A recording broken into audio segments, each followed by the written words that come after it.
Okay, so World War I is over. The Great War is over. And the question, of course, then is, what comes next? How are we going to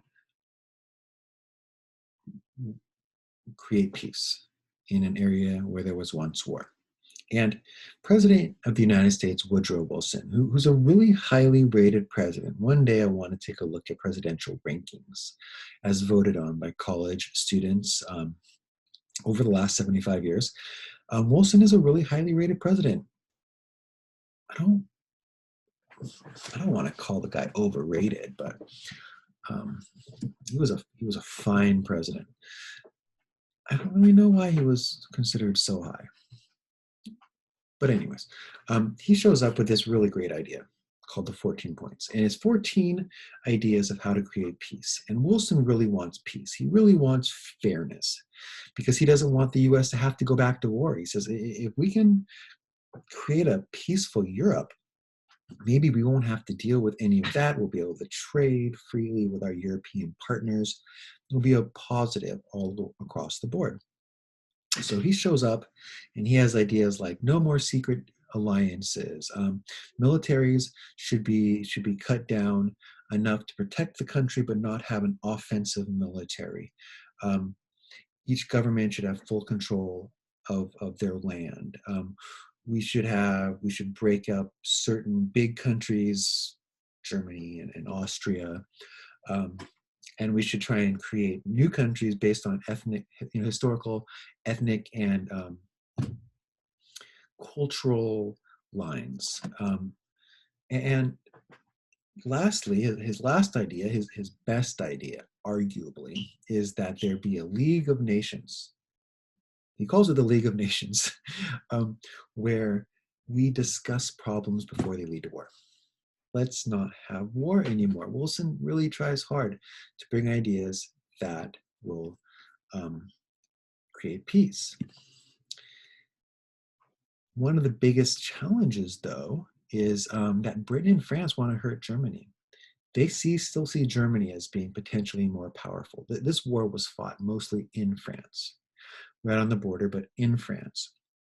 And Germany was kind of left untouched. There was damage, but not massive damage. And they say if we just let Germany kind of go right back, who's to say they won't attack us again? They attacked us in 1871. France reminds Britain, and they're going to come at us again. And they want to hurt Germany. Now, remember that Germany had given war reparation payments to the French after the War of 1871. They said, hey, we had to spend all this money on this war. It was your fault, so you have to pay us back every year for the next 20, 30, 50 years. You owe us money, and that hurt France majorly. So one of the things we're going to see that they do is they push for war reparation payments on Germany, which they'll get and which will hurt Germany. In fact, it will make Germany so poor that they can't build a military. They're not allowed to build a military in the Treaty of Versailles. Um, but they get starvation kicks in. The Germans go from maybe the richest, most powerful country in the world to one of the poorest. And it opens the door just a crack for radicalization. It opens the door for a little crazy maniac with a mustache to come in and say, enough's enough. German pride. We will rebuild our military. We will not be taken advantage of. And oh, by the way, all of this is the Jews and the communists' fault. I think we know who we're talking about. There's some more of that foreshadowing. Okay. So here we go. U.S., Britain, and France are the major decision makers. Italy's kind of bummed. Italy got a piece of land in northern Italy to kind of round out the top of the Italian boot. But they didn't get as much land as they had hoped. They had hoped to get some land along the Adriatic Sea. They kind of wanted some territory. And let me pull up this map here to show you what I'm talking about. You'll see right here that Italy is going to round out here and get this little piece of land right here it didn't have. It's also going to come down here and get this peninsula in this little area here along the Adriatic. Italy wanted more of this land right here. So they're going to be bummed. Okay, Italy's going to feel like they didn't get a fair shake. Germany had no decision-making power. And one of the things I look here and I see these guys meeting and I say, where's Wilson? Wilson's sick. Okay. Woodrow Wilson comes down with the Spanish flu. Now, I spent some time on the Spanish flu in an earlier episode. I mean, because of the COVID. And he is left out of the final decision-making process. So he comes in, he presents his ideas, and then he gets sick, and he is now background noise. He's not back. He's in the hospital. Okay, so they ignore everything that he brings to the table. Not everything. That's not true. There are some other things about Poland's independence and some of the way he wanted countries broken up. But the big thing that they did take was the League of Nations. They said, look, we love your idea about the League of Nations. We're not going to follow many of your ideas. We'll take a few, but really the big one is the League of Nations. And France is very happy with the deal. Britain is happy with the deal. They both see Germany being crippled by these sanctions, by these war reparation payments. But the U.S. isn't, okay? The U.S. Doesn't like the League of Nations. And when Wilson comes home, he's too weak to sell the League of Nations to the American people. And America, our Congress, denies entry into the League of Nations. So we bring this great idea to the table. If Wilson was healthy, if he didn't just get the Spanish flu, which not only hurt him in Europe, but he came back, he was never the same. He ends up having a stroke and he's bedridden for the end of his presidency. Maybe he could have convinced people to support the League of Nations. Maybe that could have kept World War II from happening, but it doesn't. So now we have this League of Nations without the US, who is now equally powerful to Britain and France, right? We're a top 3 country now in the world after World War II, but we're not part of it. So it kind of makes the League of Nations weak. Germany, of course, got the worst end of this deal because of war reparation payments. Germany and Austria had to have this war guilt clause where they had accept responsibility for the war and then make the payments. They also were not allowed to have an army of more than 100,000 men. They had to cut down on their navy, eliminate their air force. They lost this land here in red of Lorraine, Alsace and Lorraine, which, by the way, they had gained in the War of 1871. You see it's right along the border between Germany and France. And, interesting side note, this is where champagne grapes are grown. I've been told, I've never been there. My wife, she went to school in France, in college for a semester, or maybe a year. It's a great thing about college, guys, is that you can actually, through your university, travel abroad, pay the same tuition that you were paying at your university, and experience life in another country. Now, truth be told, she had to stay with a French family who maybe didn't feed her like she was used to being fed, but it was still a good experience for her. I'm jealous. She didn't even tell me that this was the Champagne area. It was Mr. Tapper. I don't know if you guys know Mr. Tapper. He works at Taft. He was a history guy, and now he's in administration, but he's not a principal. Okay, I apologize. Moving on. But they also then create some new countries. So if you take a look at this map here of Europe, okay, pre-World War I, look how big Germany was. Look how big Austria-Hungary was. These are massive countries equal to, Spain, France. I say Italy and the UK are smaller. Of course, not as big as Russia. No one's as big as Russia. But look now. All these new countries are created in this area. We're talking about Estonia, Latvia, Lithuania. This is still East Prussia. This is part of Germany, but Poland is created. Okay, Czechoslovakia. That's a big country. It's bigger than Austria. Hungary, Romania. Where's Serbia? But Serbia gets absorbed into the new Yugoslavia. Okay, and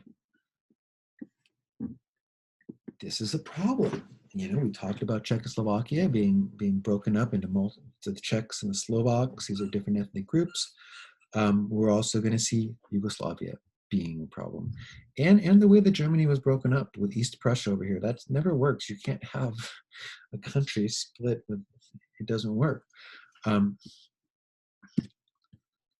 so we look a little more. Romania got new land from Russia, Bulgaria and Austria. Yugoslavia was created. France looked um, to strengthen the new Eastern European countries.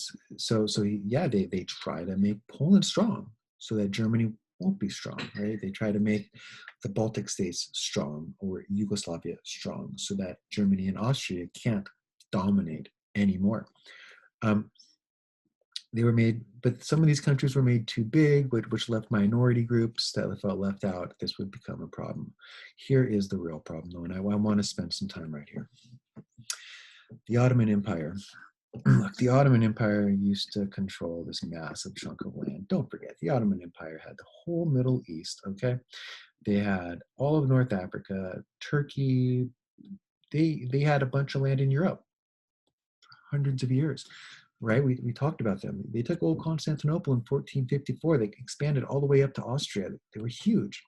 And they were slowly weakening. Remember, if they hadn't lost so much land in Eastern Europe, there wouldn't have been a fight over who controlled Sarajevo, which is where the Archduke was assassinated. The weakening of the Ottoman Empire is a factor in why this war started. And then they joined the war midway through with Germany to try and get some of that land back under the promise. Germany was promising all sorts of stuff. Ottoman Empire, you can get your land in Eastern Europe back.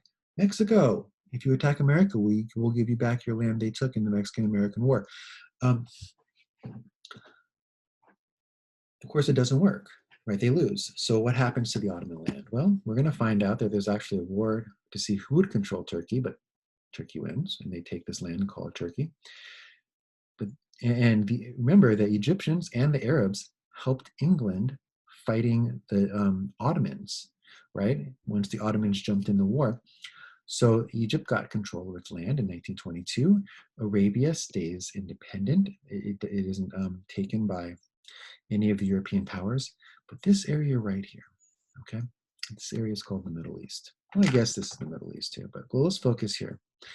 The Europeans draw lines in the sand. They make up 5 countries that never existed, or maybe they kind of did. Let's talk about it. This area right along the border of the Mediterranean Sea. This is the area where we have Lebanon and then Palestine. These were historic lands, incredibly important historic lands. Palestine is where Jerusalem is. This is the land where Jesus Christ supposedly lived and taught. This is the Holy Land, right? For Jews, for Arabs, for Christians, for Muslims. And the Brits take control over it. They say, hey, we're going to take control over Palestine. By the way, we're going to also, this whole area was Palestine, okay? We're also going to create this country called Iraq, which is where old Mesopotamia used to be. Eventually, Palestine will a new little country named Jordan, Transjordan, is going to come out of this area here. But here's a problem, is that they didn't take into consideration the ethnic groups who lived in this area. This whole northern area here is controlled by a group of people called the Kurds.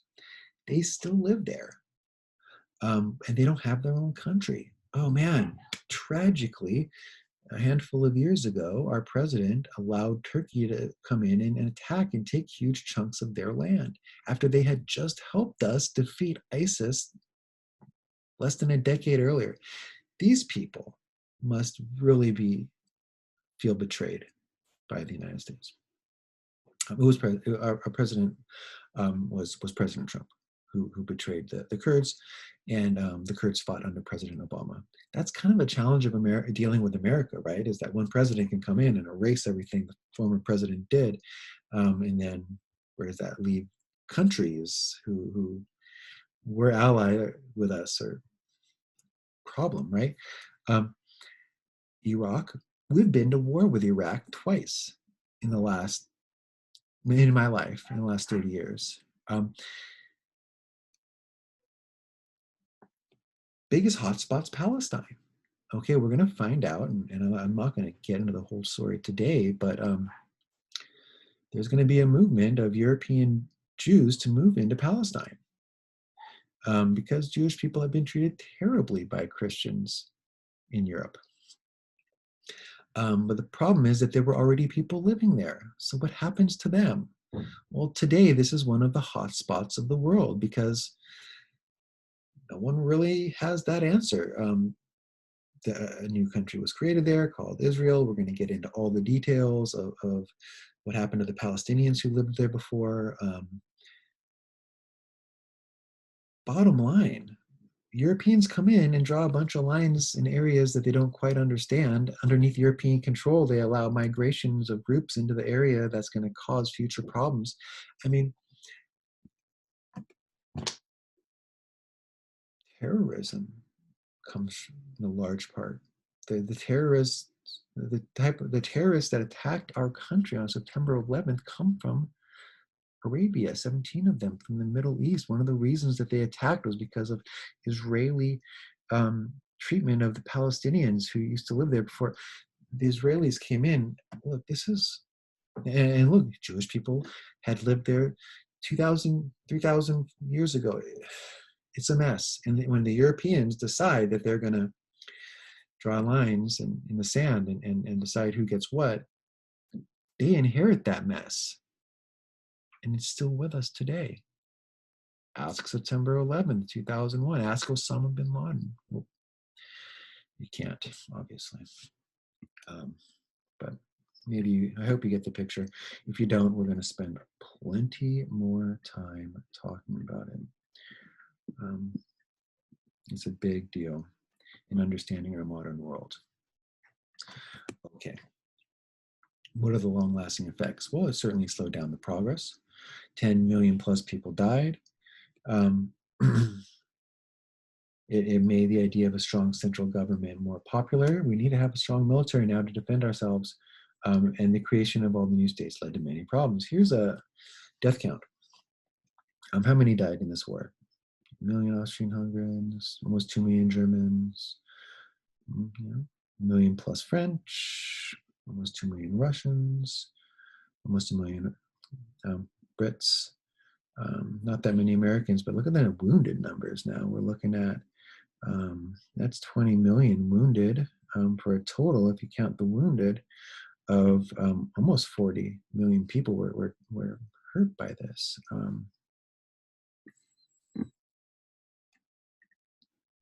And if you haven't guessed,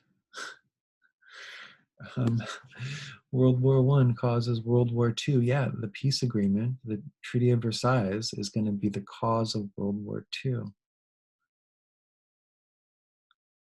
50 million died in World War II, 100 million injured. We're talking about hundreds of millions of dead and injured in these two wars. All over an assassination, all over the land the Ottomans lost, all over alliances.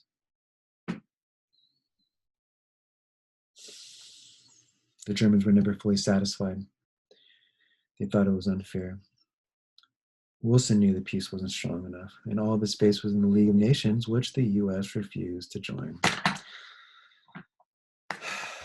So, World War I doesn't solve anything. It just sets up World War II. And we're gonna talk more about the causes, the impact of World War I in our next section.